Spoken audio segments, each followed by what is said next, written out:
morning, children. Children, today I am going to take social for 9th class, lesson 15. That is colonialism in Latin America, Asia and Africa.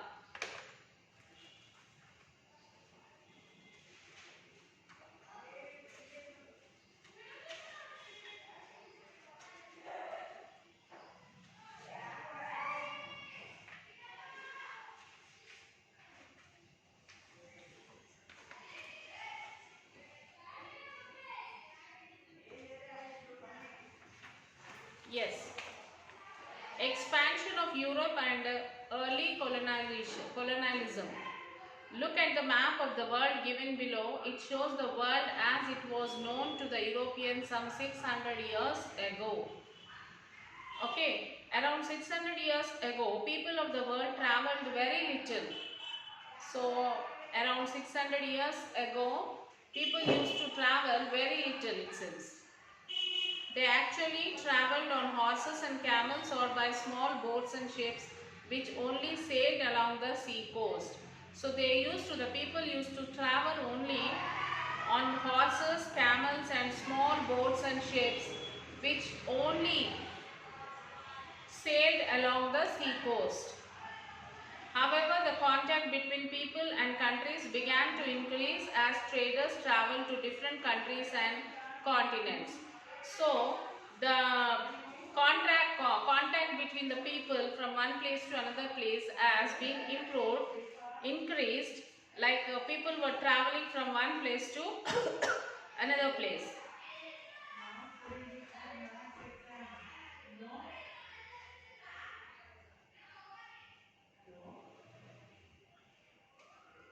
Countries and continents to buy exotic goods and spices from India and sell them at high prices. So silk and proclaim were from China, cotton, textile, steel and spices from India. So fruits and scents from Arabia and wine from Europe were some of the most popular goods all over the world. The traders usually purchased and sold them in exchange for gold all over the world. So what the traders used to do, children? They used to sell these products on exchange of gold. The traders usually purchased and sold them in exchange for gold and silver and made huge profits. In fact, some of them were even richer. So the silk and proclaim were from China, cotton, textile, steel, some of most popular goods all over the world. So the traders usually purchased and sold them in exchange for gold and silver and made huge profits. So what did the traders did, children? They have purchased and sold. They purchased the things and they used to sell. So purchase and sold the things in exchange for gold and silver and they earned the profits through that. In fact, some of them were even richer than kings. In fact, some of the traders became richer than the kings. Indian traders and sailors from Gujarat, Konkan and Malabar and Coromandel coast traded for the wild. So they traded with China, Southeast Asia, the Red Sea ports and also Eastern Africa. So they went all these places for their trading. Their sailors used the monsoon winds to cross the Arabian Sea and the Bay of Bengal. So most of the trade routes that connected Europe and Asia around.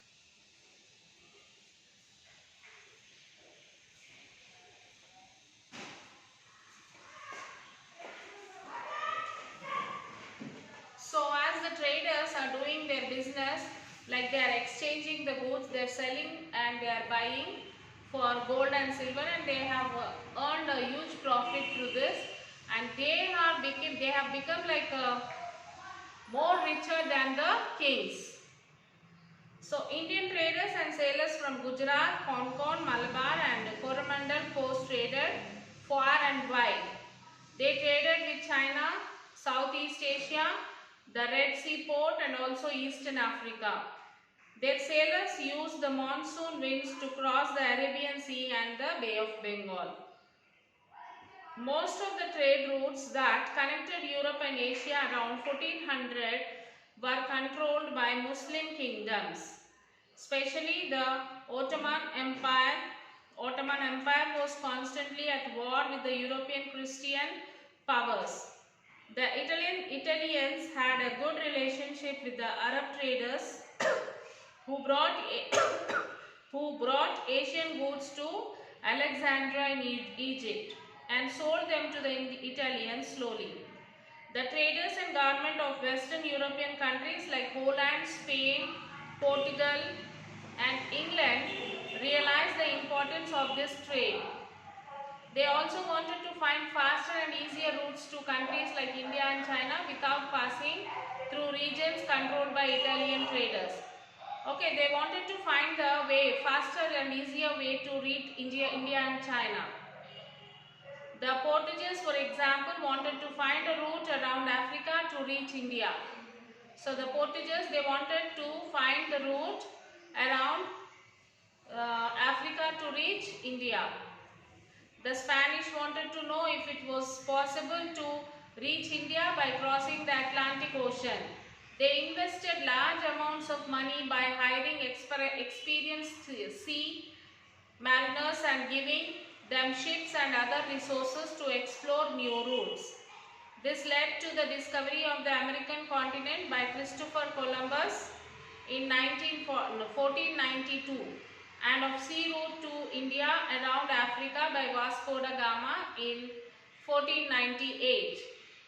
Columbus was working for the Spanish queen while Vasco da Gama was working for the Portuguese king. So Columbus was working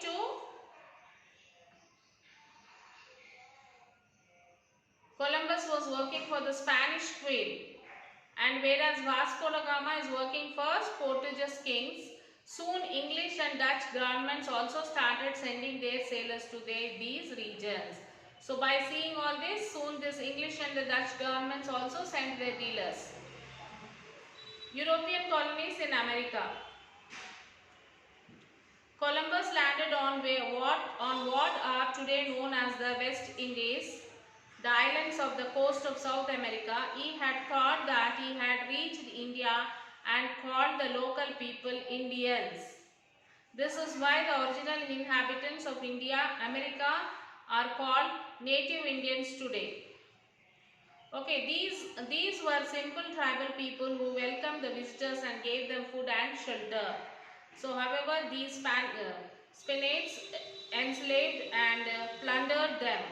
They converted them into slave laborers to grow food and mine gold.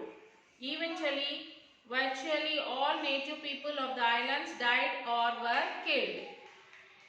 After Columbus, the Spanish government sent several expeditions to conquer America and rob it. They expected to find gold and silver mines and vast quantities of these precious metals with the help of local kings.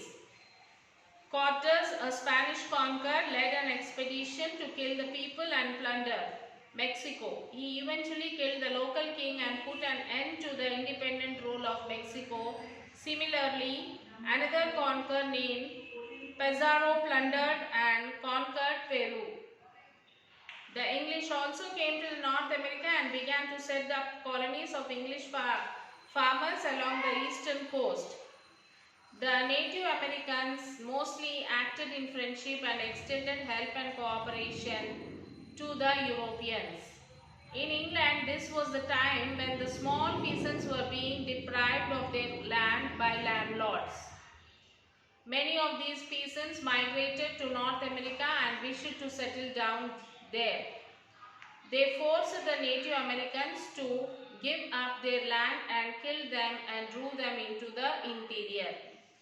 So as the news of the natural resource available in America reached the people of Europe, as they came to know the natural resources are available in America, the European people came to know a large number of land-hungry people started going to Australia. So the people who are suffering with hunger, they all started moving to America. They drew off the native people and took over their lands. Once the killing and plunder had reduced, the Europeans wanted to settle there and exploit the natural resources of America. However, they needed slave labor to do the work. They realized that it was difficult to enslave the Native Americans. They therefore began to transport a large number of African slaves. These were people who had been captured from the interiors of Africa by Europeans, especially Portuguese traders and their agents. These African slaves were transported to America under very inhuman conditions and sold to large landlords and others. About 15 to 20 million African slaves were thus forcibly taken away to America. So in this way the people were forced to send them to America. So they were made to work on sugarcane farms, corn fields, tobacco fields and cotton fields. So the people were forced to work in America in the fields like cornfield, sugarcane farms. Okay, their produce was taken away and sold in different countries including England, France for huge profits. Latin America. In a period of 300 years from 1500 to 1800, most of the Central and South America had come under the control of Spain and Portugal. Since Spanish and Portuguese language are considered as offshoots of Latin, these countries are called Latin American countries. About half of the original inhabitants of the continent had been killed or died of disease brought by Europeans. A large number of people from Europe settled there who also purchased slaves from Africa. The residents of these countries today are a mix of native Indians, Spanish and Portuguese settlers and descendants of African slaves. A large number of people, descendants of mixed parents, Europeans who married Indians and Africans. So we read the large number of native Indians had been killed. Many small tribal communities survived in deep forest while other communities came under the control of the Spanish. They had to pay heavy taxes and had to work as labor in the mines and farms owned by the Spanish. Most of their temples were destroyed and they were all converted to Roman Catholic religion. So temples were destroyed and they forced them to convert in the Roman Catholic religion. So there were several small and large rebellions in the 17th and 18th centuries by the Indian in South America. But these were mercilessly crushed by the Spanish who had arms and ammunition. In most of the Spanish-ruled countries, all the powers was in the hands of Supreme Council located in Madrid, capital of Spain. This council appointed high officials and nobles from Spain to govern the colonies in America.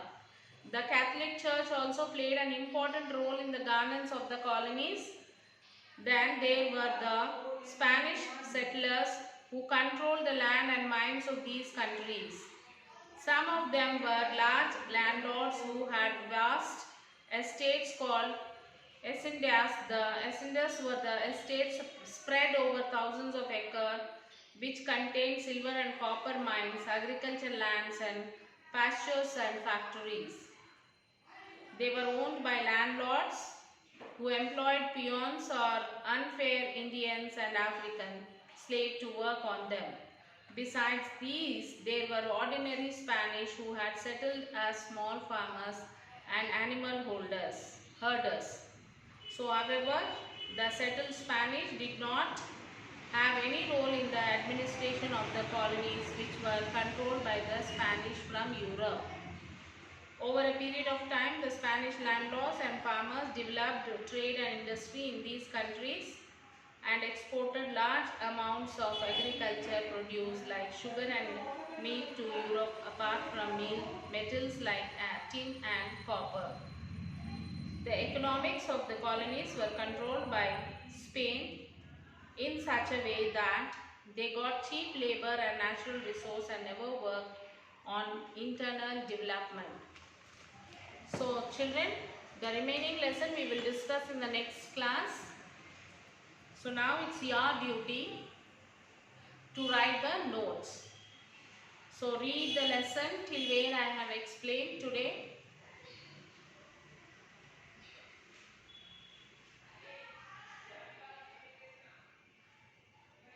So read the lesson and write first and second question answer in your classwork book, children. So remaining question answers we will write in the next class. After finishing this lesson, first you will write first and second answer in this. First you will write first and second answer. So after writing your classwork, take the photo and send it to the school mail ID. Okay, children. So till then, take care, children. Read the lesson. So read the lesson once, twice, or thrice also. Okay, read it and try to write the answer by your own. If not possible, then you can refer the workbook and write the answer. First write yourself. If not possible, then write it from the workbook. Okay, children, be ready with your books. Whenever we ask for submission of books, you will have to submit the books. So be ready with your books, complete the notes up to date, take the photo and send it to the school mail ID. Okay, children? So till then, take care, children. Bye.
Write first and second question answer, children.